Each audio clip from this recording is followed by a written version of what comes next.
a rural sector in eastern Ukraine. 14:22 hours on a recent winter afternoon. Clear skies stretched across the horizon, the kind of visibility that makes ground commanders nervous. Temperature stood at -8°C. Good visibility extended for kilometers across open agricultural terrain, frozen fields and scattered tree lines offering minimal concealment.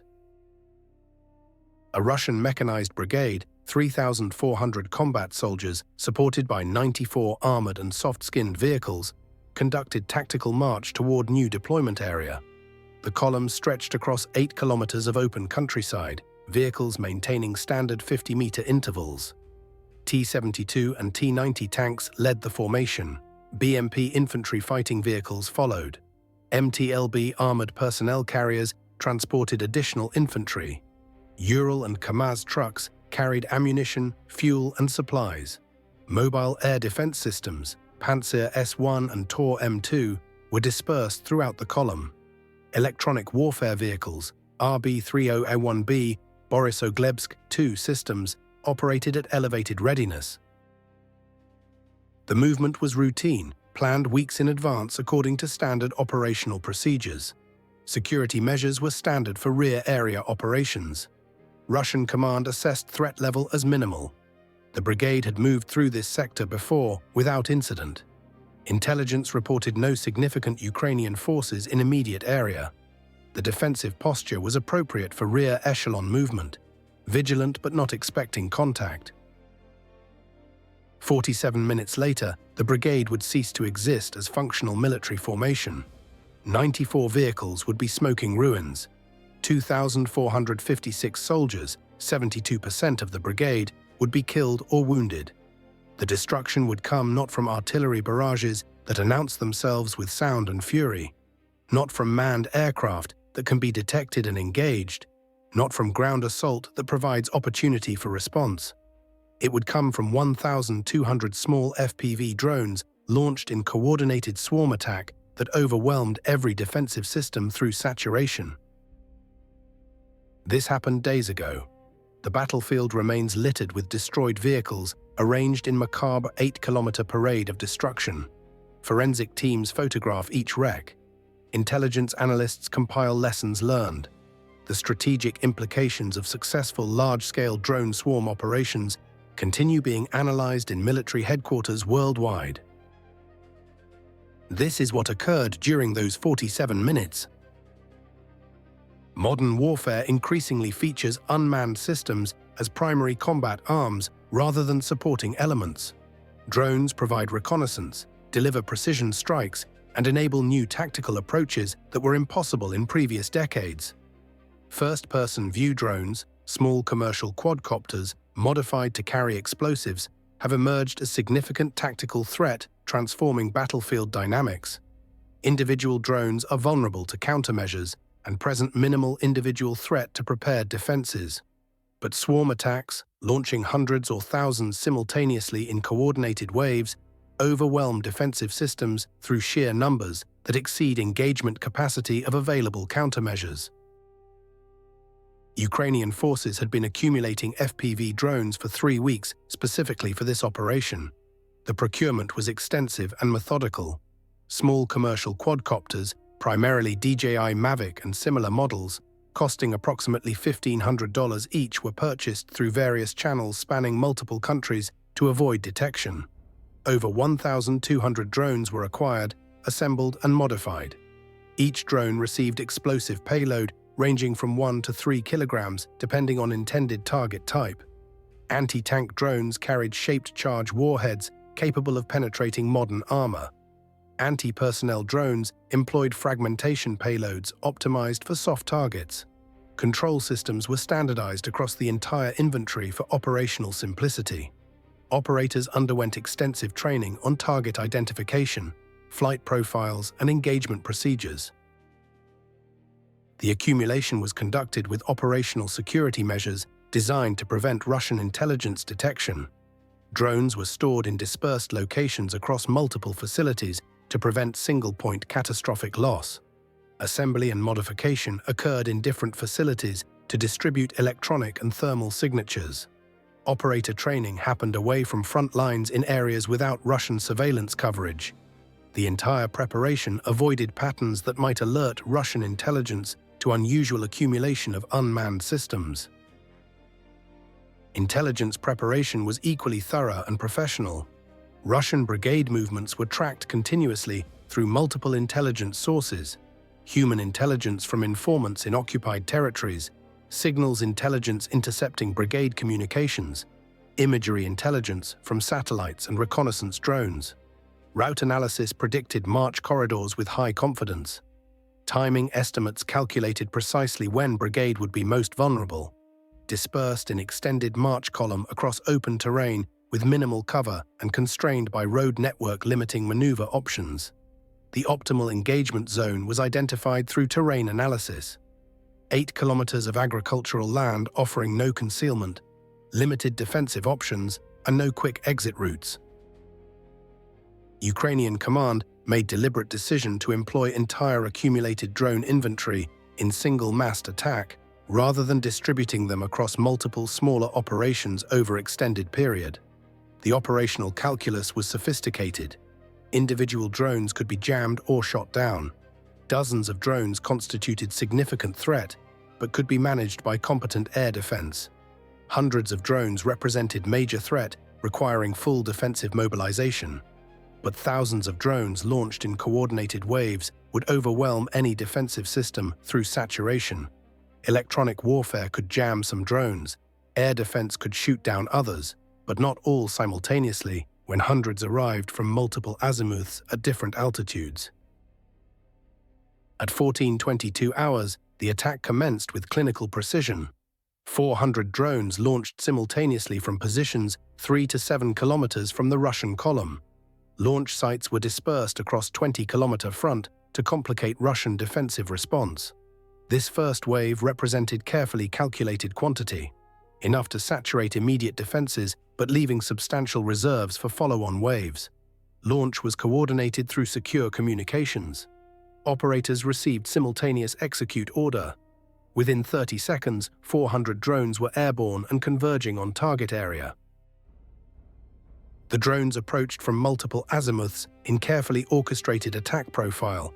Some flew direct routes to minimize time to target. Others took circuitous paths calculated to complicate defensive engagement and create multiple threat vectors. Flight altitudes varied from treetop level, less than 5 meters, to 200 meters, exploiting different defensive vulnerabilities. Low-altitude drones were difficult to detect against ground clutter. High-altitude drones provided better operator visibility, but were more exposed to defensive fires.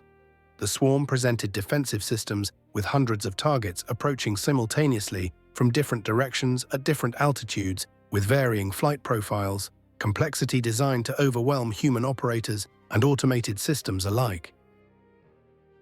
Russian electronic warfare systems detected the drone launches immediately through electromagnetic emissions from control signals. Operators activated jamming systems, primarily Krasuka 4 and RB-301B Borisogledsk-2 platforms, designed to disrupt drone control signals by broadcasting interference across frequency spectrum. The jamming was partially effective against some drones using commercial frequencies. 23 drones lost control signals and crashed into frozen fields short of target. But Ukrainian operators had anticipated jamming and employed frequency-hopping protocols and autonomous flight modes for terminal attack. 377 drones continued toward targets despite jamming, either maintaining control through resistant frequencies or operating autonomously using pre-programmed target coordinates. Russian air defense attempted engagement with everything available. Man-portable systems, primarily Igla and Verba, shoulder-launched missiles, engaged targets within range. Vehicle-mounted systems, Zu-23-2 autocannons, and Shilka self-propelled anti-aircraft guns opened fire with radar-directed and visual-aimed munitions.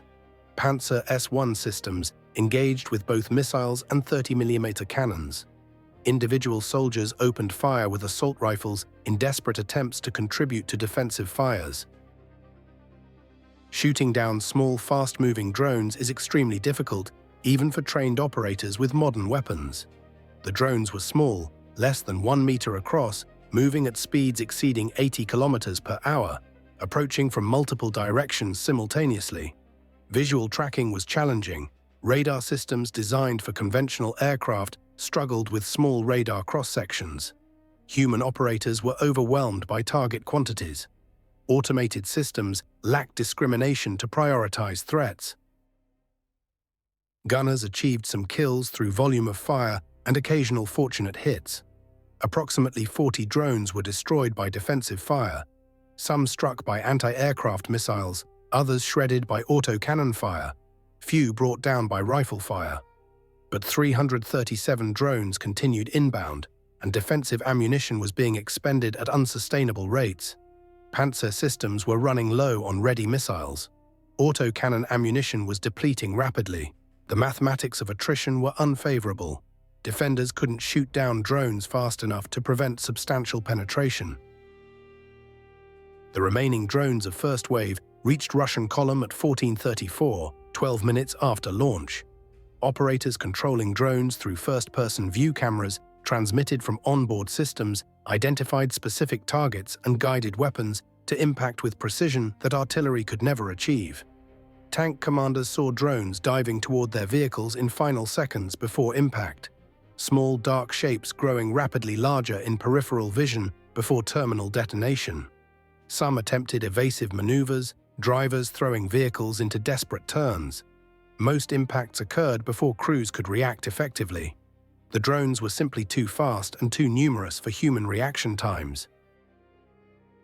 Explosions rippled through the column in cascading sequence that resembled artillery barrage but was far more precise. Drones carrying shaped charge warheads penetrated tank armor at vulnerable points, turret roofs, engine decks, ammunition storage. The shaped charges were sophisticated designs capable of defeating modern composite armor through directed explosive jets. Tank interiors became death traps as explosions ignited ammunition and fuel. Others targeted soft-skinned vehicles, trucks, command vehicles, fuel tankers, which lacked armor protection and exploded violently when struck. Within 12 minutes of first wave arrival, 37 tanks were destroyed or disabled. Burning hulks marked their positions along the column. Additional vehicles, 19 BMP infantry fighting vehicles, 11 trucks, 7 command vehicles, burned fiercely. Casualties mounted exponentially as crew members evacuated damaged vehicles into open terrain where follow-on drones engaged them with anti-personnel payloads that detonated overhead, showering fragments across wide areas. The psychological impact was immediate, visceral, and severe beyond mere physical casualties. Soldiers witnessed hundreds of small drones swarming their positions like mechanical insects, each one capable of delivering death. The sound was distinctive and terrifying. High-pitched whine of electric motors combined with rushing air, growing louder as drones approached terminal dives. Every drone represented potential death. No position was safe. No cover provided protection. Remaining inside armored vehicles meant potential destruction from anti-tank drones that could penetrate any armor. Evacuating meant exposure to anti-personnel drones hunting soldiers in open terrain. Russian soldiers experienced complete tactical helplessness, unknown in conventional combat, where taking cover and returning fire provides psychological agency. Some soldiers broke under psychological pressure and fled the column entirely, running across frozen fields in panic. Others clustered together, seeking illusory safety in numbers. A few maintained discipline and attempted to organize defensive response, but leadership was being systematically targeted. Officers became priority targets as drones operators identified them through insignia and command behavior. At 14:34, before first wave engagement was even complete with drones still striking targets, Ukrainian command launched second wave. 500 drones this time, larger wave designed to exploit defensive exhaustion and overwhelm already stressed systems. Russian electronic warfare systems were already operating at maximum capacity, attempting to jam first-wave survivors.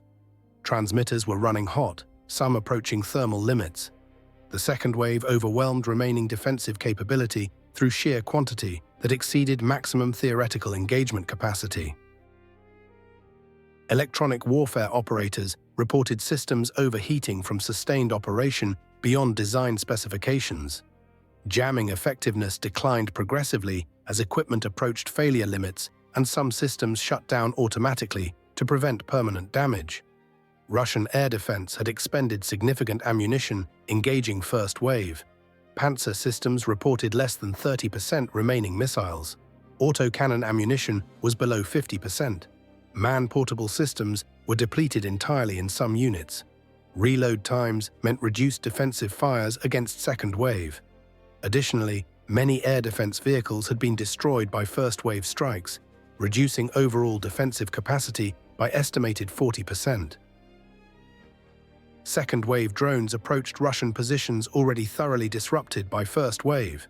Smoke from burning vehicles obscured visibility and complicated both drone operations and defensive fires. Soldiers were scattered across wide area, seeking any cover, attempting to reorganize under non-existent command structure. Command and control was fragmenting rapidly as command vehicles were destroyed and officers were killed. The second wave arrived at situation already approaching chaos and transformed it into absolute catastrophe. Operators controlling second-wave drones confronted target-rich environment, requiring little searching. Damaged vehicles not yet destroyed were finished off. Infantry in open attempting to find non-existent cover became priority targets. Command posts identifiable by antenna arrays received concentrated attention. Destroying command meant destroying organized resistance. Each drone operator selected targets independently based on priority lists developed during planning. Anti-tank drones engaged remaining armored vehicles. Anti-personnel drones engaged infantry concentrations and individual soldiers. The destruction was methodical, comprehensive, and terrifyingly efficient. Russian casualties escalated at exponential rates during second wave. Soldiers attempting to organize any defensive response became priority targets. Drones struck anyone displaying leadership behavior. Officers trying desperately to coordinate surviving units were engaged by drones as soon as they became identifiable through radio use or command behavior. Medical personnel treating wounded became targets. Attacking medics is war crime under Geneva Conventions, but drones don't discriminate and operators prioritized anyone moving. Every attempt to restore organization or provide aid drew immediate drone strikes. By 1449, 27 minutes after first launch, Russian Brigade was combat ineffective by any reasonable military standard. Most armored vehicles were destroyed outright or damaged beyond immediate repair. Infantry was scattered, demoralized, and leaderless. Command structure was shattered beyond reconstruction. Communications were fragmentary at best. The brigade had effectively ceased to exist as coherent military formation. At this point, Ukrainian command launched third wave. 300 drones representing final reserve, committed to ensure complete destruction and prevent any possibility of reorganization. Third wave encountered minimal organized resistance. Electronic warfare systems had largely failed from cumulative overheating, battle damage, or simply being destroyed by previous waves. Air defense ammunition was exhausted in most units, or vehicles were destroyed. The 300 drones operated essentially unopposed, systematically engaging any remaining viable targets in methodical cleanup operation. Operators of third wave focused on achieving mission kill rather than merely damaging vehicles, ensuring complete destruction that would prevent any salvage or repair. Drones struck already damaged vehicles multiple times to guarantee total loss. Ammunition trucks were deliberately targeted with specific aim of creating secondary explosions that would damage nearby vehicles, achieving multiplication effect. Fuel vehicles were ignited deliberately, creating intense fires that spread to adjacent vehicles. The objective was ensuring nothing remained operational or recoverable. By 1509, 47 minutes after first drone launch, attack was complete. Ukrainian operators confirmed all targets engaged. 1,200 drones had been expended. Some crashed from jamming, others were shot down by defensive fire. Most reached targets and detonated successfully. The brigade was destroyed. Final assessment documented catastrophic losses: 94 vehicles destroyed, 27 T-72 T-90 tanks, 31 BMP MTLB fighting vehicles, 4 Panzer air defense systems, 2 TOR systems, 3 electronic warfare vehicles, 27 trucks and support vehicles. 2,456 casualties from initial force of 3,400. 72% casualty rate, far exceeding threshold for unit combat effectiveness. 743 confirmed dead. 1,713 wounded, many critically. 611 survivors fled the killing zone, carrying wounded when possible. The tactical implications were profound and immediately apparent to military analysts worldwide. Electronic warfare and air defense systems designed to counter individual drones or small groups proved completely inadequate against mass swarm attack. The defensive systems could jam some drones, shoot down others, but not all simultaneously when hundreds arrived in coordinated waves. Saturation overwhelmed defensive capacity mathematically. More targets than available defensive fires. The economic calculations were stunning and demonstrated asymmetric warfare at its most extreme. 1,200 drones at $1,500 average cost. $1,800,000 total investment. These relatively cheap weapons destroyed equipment valued at $760 million based on replacement cost estimates. The cost-exchange ratio exceeded 400 to 1 in favor of attacker. Every dollar spent on drones destroyed over $400 of enemy equipment. Ukrainian operators controlled drones from positions kilometers away from actual combat. None were killed or wounded during the operation. All operators survived to conduct future operations with accumulated experience. The attack imposed 0 friendly casualties while inflicting catastrophic enemy losses. This asymmetry represented ideal tactical outcome: maximum enemy destruction with minimal friendly risk.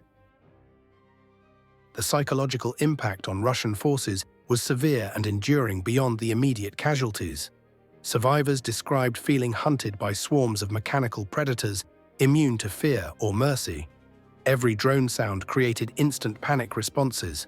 Soldiers refused to remain near vehicles, knowing they were priority targets for anti-tank drones. Unit cohesion collapsed as individual survival became paramount over organizational effectiveness. Many survivors required psychological treatment for combat trauma. Russian military analysts published extensive post-action critiques across professional journals and classified assessments. The consensus assessment was uniformly damning. Current defensive systems are fundamentally inadequate against determined drone swarm attacks, employing hundreds or thousands of platforms. New capabilities are urgently required. Electronic warfare must handle thousands of simultaneous targets across multiple frequencies with rapid frequency hopping. Air defense must engage hundreds of small, fast-moving threats simultaneously. These capabilities don't currently exist in Russian inventory and won't for years. The strategic implications extended far beyond this single engagement. Ukrainian forces demonstrated capability to mass-produce and employ drones at scale previously considered impractical. Russian forces must now assume similar attacks are possible across entire front wherever forces concentrate. Every movement operation, every concentration of forces, every logistics convoy represents potential target for swarm attack. Defensive requirements became enormous and operationally constraining. Protecting forces from drone swarms requires extensive electronic warfare coverage with redundant systems, robust air defense with deep magazines of ammunition, and tactical dispersion to minimize target density. These requirements constrain operations significantly and reduce operational flexibility. Mass movements become extremely risky. Concentration of forces invites devastating attack. The operational flexibility that mechanized forces traditionally enjoyed is reduced dramatically. Ukrainian doctrine demonstrated sophisticated understanding of drone warfare evolution through qualitative phases. Individual drones are nuisance requiring minimal defensive response. Dozens of drones constitute significant threat requiring dedicated countermeasures. Hundreds of drones represent major threat requiring full defensive mobilization. Thousands of drones are strategic weapon capable of destroying major formations. The progression from individual to swarm represents qualitative change, not merely quantitative increase in capability. The numbers define the catastrophe with mathematical precision. 94 vehicles destroyed, 2,456 casualties, 743 dead. 47 minutes from first launch to final impact. $1,800,000 in drones destroying $760 million in equipment. 400 to 1 cost exchange ratio. This is modern warfare, where swarms of cheap expendable drones achieve effects previously requiring expensive manned systems, where saturation overwhelms defenses through quantity rather than quality, where 47 minutes of coordinated unmanned attack destroys Brigade that took years to build and train. The drones are expended, the Brigade is destroyed, the survivors are traumatized, and military forces worldwide are learning that mass drone swarm attacks represent new paradigm in tactical operations, that current defensive systems are inadequate, that warfare has evolved beyond traditional countermeasure capabilities. Welcome to warfare, where 1,200 small drones defeat 3,000 soldiers and 94 armored vehicles, where swarm tactics overwhelm defensive systems, where 47 minutes changes tactical dynamics permanently.